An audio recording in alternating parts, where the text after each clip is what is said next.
Hello दोस्तों, आपके अपने यूट्यूब चैनल जय टीचिंग सेंटर में स्वागत है। आज हम एक नया चैप्टर जनन लेकर आया हूँ। यह क्लास 10 के विद्यार्थियों के लिए अति महत्वपूर्ण है। इसके अलावा जो विद्यार्थी कंपटीशन का तैयारी करते हैं उनके लिए भी क्या महत्वपूर्ण है।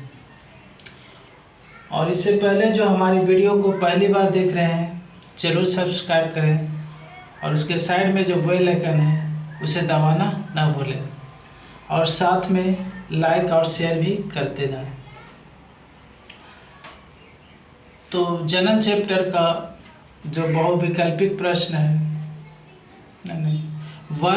बहुविकल्पिक नहीं, वन लाइनर जो क्वेश्चन है उसको आज लेकर आया।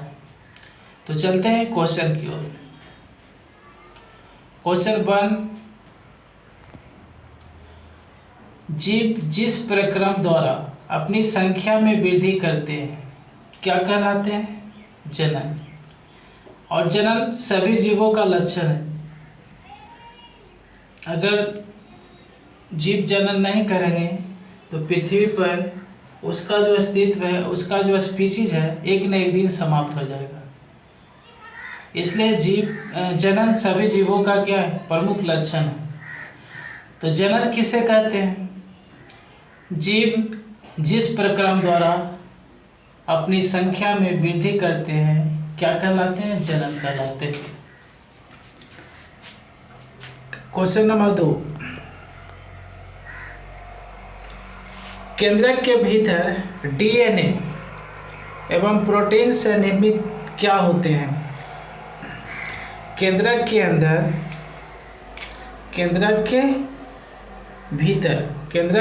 भीतर किससे? डीएनए एवं प्रोटीन से निर्मित क्या होते हैं? गुणसूत्र या क्रोमोसोम। गुणसूत्र या क्रोमोसोम। ये मनुष्य में इसकी संख्या 23 जोड़ा होता है। गुणसूत्र या क्रोमोसोम का संख्या मनुष्य में 23 जोड़ा, चूहा में 40 होता है, आलू में 48, इसी तरह। तो केंद्रक के भीतर डीएनए एवं प्रोटीन से निर्मित क्या होते हैं? गुणसूत्र एवं या क्रोमोसोम। यानी कहने का मतलब गुणसूत्र या क्रोमोसोम किससे बने होते हैं, किनके बने होते हैं? तो डीएनए एवं प्रोटीन से। क्वेश्चन नंबर 3, आनुवांशिक गुणों का वाहक कौन है? तो आनुवांशिक गुणों का वाहक क्या है? गुणसूत्र। डीएनए के क्रियात्मक खंड को जीन कहते हैं। क्या कहते हैं? जीन कहते हैं। यहाँ आनुवांशिक गुणों का वाहक कौन होता है? गुणसूत्र। क्वेश्चन नंबर 4, हाइड्रा और स्पंज में जनन किस विधि द्वारा होता है? हाइड्रा और स्पंज में जनन किस विधि द्वारा होता है? अलैंगिक विधि द्वारा। अलैंगिक विधि में मुकुलन के द्वारा। अलैंगिक विधि निम्नलिखित प्रकार के होता है। अलैंगिक विधि निम्नलिखित प्रकार के होता है। पहला होता है विखंडन, दूसरा मुकुलन, तीसरा पुनरुद्भवन या अपखंडन और चौथा होता है बीजाणुजनन। तो कह रहा है कि हाइड्रा और स्पंज में अलैंगिक जनन जो होता है वो कुछ विधि के द्वारा होता है? मुकुलन के द्वारा। तो अलैंगिक जनन की प्रमुख विधियां कौन कौन है? पहला है विखंडन। क्या है? विखंडन। दूसरा है मुकुलन, तीसरा है अपखंडन या पुनर्जनन या पुनरुद्भवन और चौथा है बीजाणुजनन। 5वां क्वेश्चन, स्पाइरोगाइरा तथा प्लेनेरिया। स्पाइरोगाइरा तथा प्लेनेरिया जीवों में किस प्रकार का जनन पाया जाता है? जो स्पाइरोगाइरा है तथा प्लेनेरिया जीवों में किस प्रकार का जनन पाया जाता है? स्पाइरोगाइरा तथा प्लेनेरिया जीवों में किस प्रकार का जनन पाया जाता है? तो किस प्रकार का? अपखंडन या पुनर्जनन या पुनरुद्भवन या इसको कह सकते हैं अलैंगिक भी पाया जाता है, अलैंगिक जनन। क्वेश्चन नंबर 6, जनन की उभय विधि। जनन की उभय विधि जिसमें दो भिन्न लिंग जनन की वह विधि जिसमें दो भिन्न लिंग अर्थात नर और मादा भाग लेते हैं, क्या कहलाते हैं? लैंगिक जनन। क्या कहलाते हैं? लैंगिक जनन। हम मनुष्य में किस प्रकार का जनन होता है? मनुष्य में लैंगिक जनन होता है। मनुष्य में लैंगिक जनन, जिसमें नर और मादा अलग अलग पाया जाता है, उसमें लैंगिक जनन होता है। क्वेश्चन नंबर 7, नर युग्मक का मादा युग्मक से संकलन, नर युग्मक का मादा युग्मक से संकलन होता है, क्या कहलाता है? निषेचन। नर युग्मक का मादा युग्मक से, नर युग्मक का मादा युग्मक से, नर युग्मक का किससे? मादा युग्मक से संकलन होता है, क्या कहलाता है? निषेचन। क्वेश्चन नंबर 8, जब नर या मादा लिंग, जब नर या मादा लिंग अलग अलग जीवों या व्यष्टियों में पाए जाते हैं तो वैसे जीव क्या कहलाते हैं? जब नर और मादा लिंग अलग अलग जीवों में पाया जाता है, नर और मादा लिंग अलग अलग जीवों में पाया जाता है तो वैसे जीवों या व्यष्टियों में पाए जाते हैं, अलग अलग जीवों या व्यष्टियों में पाए जाते हैं तो वैसे जीव क्या कहलाते हैं? एक लिंगी जीव कहलाते हैं। मनुष्य एक लिंगी जीव है क्योंकि मनुष्य में नर अलग होता है और मादा अलग होता है।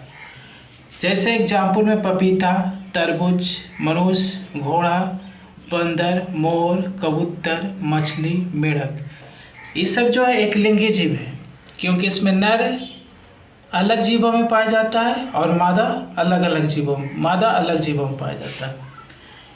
क्वेश्चन नंबर 9, जब नर या मादा लिंग एक ही व्यष्टि में होते हैं, यानी नर और मादा दोनों किस में पाया जाता है? एक ही जीव में पाया जाता है।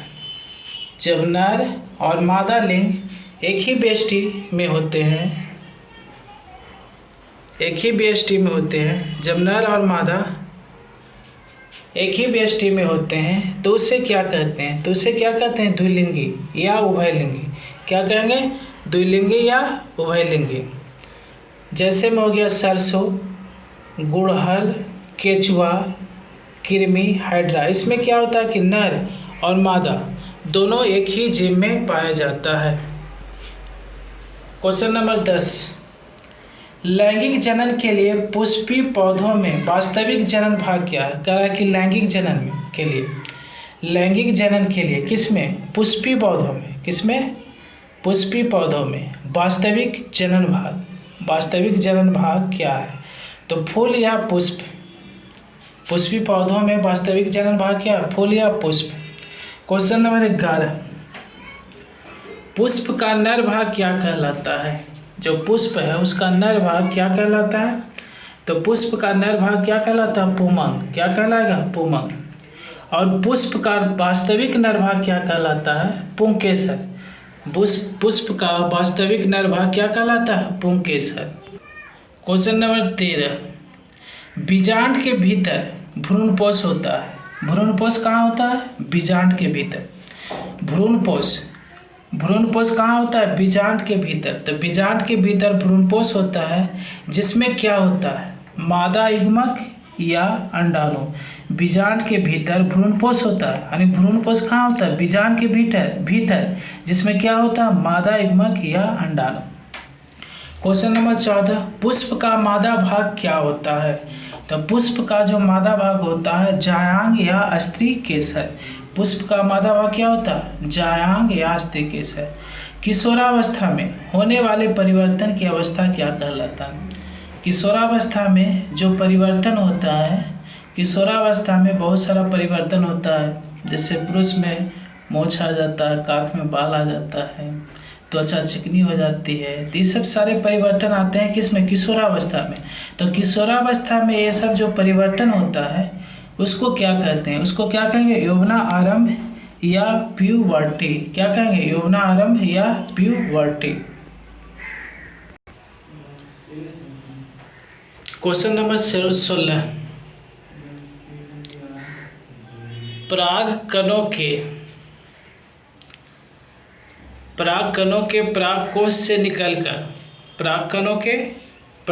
से निकलकर उसी पुष्प या उस जाति के दूसरे पुष्पों के वर्तिकाग्र तक पहुँचने की क्रिया को क्या कहते हैं? किससे निकल के? पराग कणों के पराग कोश से निकलकर उसी पुष्प या उसी जाति के दूसरे पुष्पों के वर्तिकाग्र तक पहुंचने की क्रिया को क्या कहते हैं? तो आंसर में क्या होगा? परागण। क्वेश्चन नंबर 17,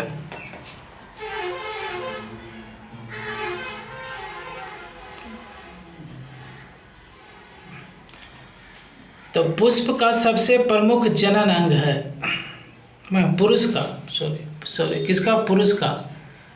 किसका? क्वेश्चन नंबर 17 क्या कह रहा है? पुरुष का सबसे प्रमुख जनन अंग है। तो पुरुष का सबसे प्रमुख जनन अंग क्या है? वृषण।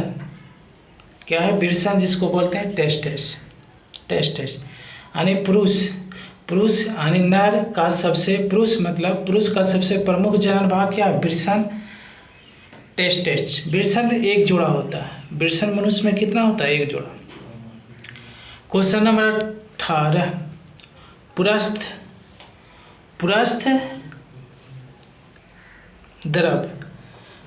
द्रव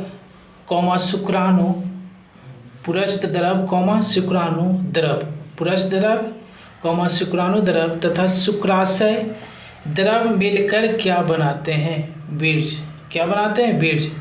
तो बीज बनता है किसको किसको मिलने से बनता है? पहला हो गया पुरस्थ द्रव, दूसरा हो गया शुक्राणु द्रव, दूसरा क्या होगा?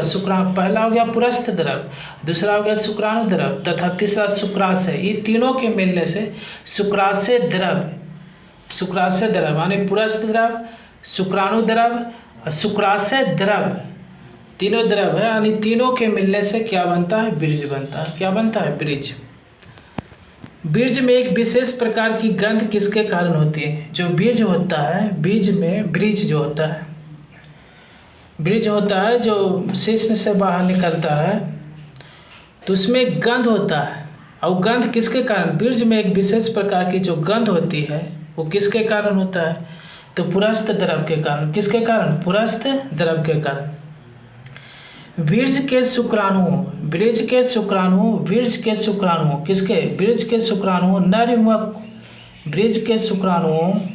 नर युग्मक को कौन उत्तेजित करता है?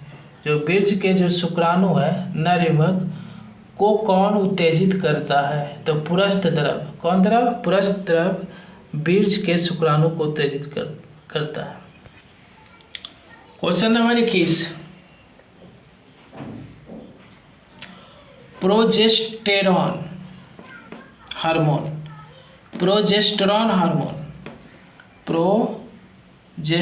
हार्मोन किस अंतःस्रावी ग्रंथि से स्रावित होता है? तो प्रोजेस्टेरॉन हार्मोन जो है किस अंतःस्रावी ग्रंथि से स्रावित होता है? कॉर्पस ल्यूटियम या पीतपिंड। कॉर्पस ल्यूटियम या पीतपिंड से स्रावित होता है। क्वेश्चन नंबर 22, मानव में अंडे का निषेचन किस नली में होता है? मानव में जो अंडे का जो निषेचन होता है वो किस नली में होता है? फैलोपियन नली या अंडवाहिनी। मानव में जो अंडे का निषेचन होता है किस नली में होता है? फैलोपियन नली या अंडवाहिनी में। क्वेश्चन नंबर 23,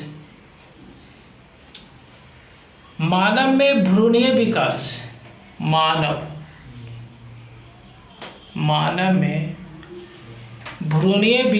कहाँ होता है?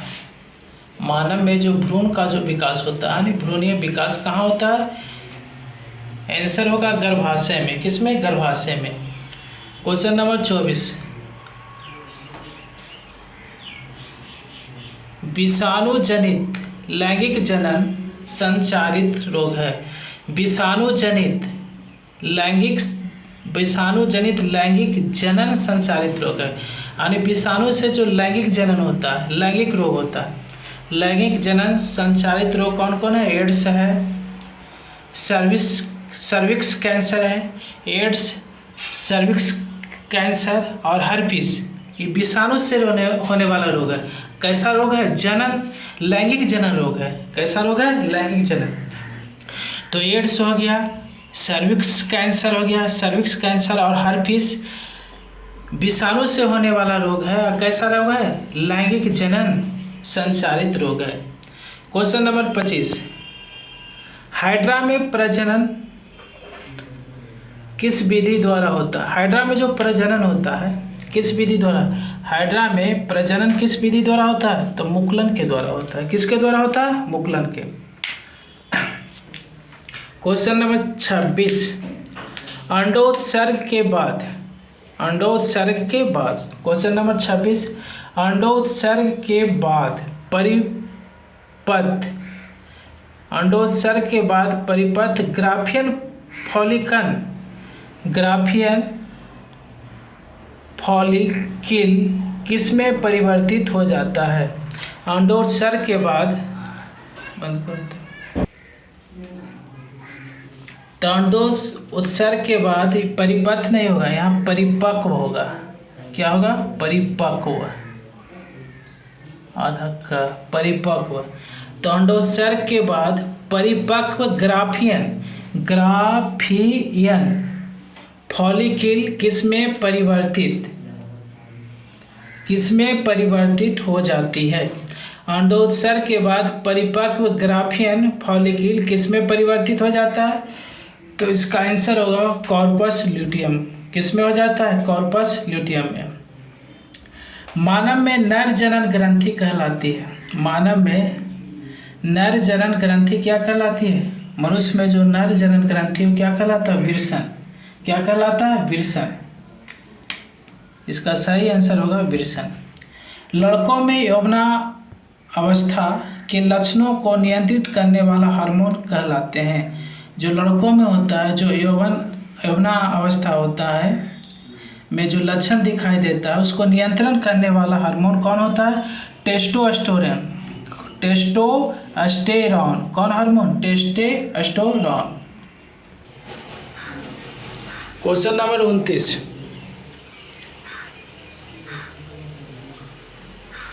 पुष्पी पौधों में लैंगिक जनन किसके द्वारा होता है? जो पुष्पी पौधे हैं उनमें लैंगिक जनन किसके द्वारा होता है? किसमें? पुष्पी पौधे में। पुष्पी पौधों में लैंगिक जनन किसके द्वारा होता है? तो इसका सही आंसर होगा फूलों के द्वारा। क्वेश्चन नंबर 23, ब्रायोफिलम, ब्रायोफिलम में कायिक प्रवर्धन होता है। किसमें? ब्रायोफिलम में कायिक प्रवर्धन होता है। किसके द्वारा होता है? पत्ती के द्वारा। इसका सही आंसर क्या होगा? पत्ती। क्वेश्चन नंबर 31, बैक्टीरिया जनित लैंगिक जनन संचालित रोग है। बैक्टीरिया से, बैक्टीरिया यानी जीवाणु, बैक्टीरिया यानी जीवाणु जनित लैंगिक जनन संचालित रोग है। तो पहला हो गया गोनोरिया, दूसरा सिफिलिस, तीसरा यूरेथ्राइटिस, यूरेथ्राइटिस और चौथा होगा सर्विसाइटिस। ये जो बीमारी है बैक्टीरिया के द्वारा होता है। किस तरह का बीमारी है? लैंगिक जनन, लैंगिक जनन संचालित बीमारी है। क्वेश्चन नंबर 32, द्विखंडन एवं बहुखंडन विधि में से उत्पन्न वंशजों को क्या कहते हैं? द्विखंडन एवं बहुखंडन विधि से उत्पन्न वंशजों को क्या कहेंगे? अनुजात। क्या कहेंगे? अनुजात। इसका सही आंसर क्या होगा? अनुजात। निषेचन के फलस्वरूप निर्माण होता है। तो निषेचन के फलस्वरूप क्या निर्माण होता है? युग्मनज या जाइगोट। निषेचन क्या? जब नर युग्मक और मादा युग्मक एक दूसरे से संलग्न करते हैं तो इसी को निषेचन कहते हैं। तो निषेचन के फलस्वरूप निर्माण होता है। किसका निर्माण होता है? युग्मनज या जाइगोट। क्वेश्चन नंबर 34, किसी नारी के जीवन में पहली बार होने वाले रजोस्राव को कहते हैं। तो किसी नारी के जीवन में जो पहली बार ऋजुस्राव, इसको ऋजुस्राव भी कहते हैं या आपको मासिक चक्र भी बोलते हैं, जिसको एमसी बोलते हैं, एमसी यानी मासिक चक्र, ऋजुस्राव, रजोवृद्धि, है न, बहुत नाम से जानते हैं। तो किसी नारी के जीवन में पहली बार होने वाले ऋजुस्राव या मासिक चक्र को क्या कहते हैं? आंसर में मेनार्क। क्या कहेंगे? मेनार्क। क्वेश्चन नंबर 35 जो लास्ट क्वेश्चन है न, और इम्पोर्टेंट भी क्वेश्चन है, इसलिए वीडियो शुरू से अंत तक जरूर देखें। लगभग 40 से 50 वर्ष की आयु के बाद, 40 से 50 वर्ष की आयु के बाद अंडाशय में अंडाणु का बनना रुक जाता है। अंडाणु कहाँ बनता है? अंडाशय में। तो अंडाशय में किसका? अंडाशय में किसका? अंडाणु का बनना रुक जाता है, जिससे अंततः मासिक चक्र भी रुक जाता है। मासिक चक्र जो एमसी बोलते हैं उसी को क्या बोलते हैं? ऋजुस्राव भी बोलते हैं। तो मासिक चक्र रुक जाता है, अर्थात नारी में संतान बनने की क्षमता समाप्त हो जाती है। यानी नारी के जीवन में आने वाली इस स्थिति को क्या कहते हैं? तो क्या कहते हैं? रजोनिवृत्ति, रजोनिवृत्ति या मेनोपोज। क्या बोलते हैं? रजोनिवृत्ति या मेनोपोज। रजोनिवृत्ति या मेनोपोज सही आंसर होगा। इसके बाद माँ जो है संतान, है ना, माँ का जो मासिक चक्र रुक जाता है और उस संतान देने से वंचित हो जाती है, यानी संतान देने की क्षमता समाप्त हो जाता है। और इसी के साथ वीडियो समाप्त करते हैं, और वीडियो को शेयर और लाइक करते रहें।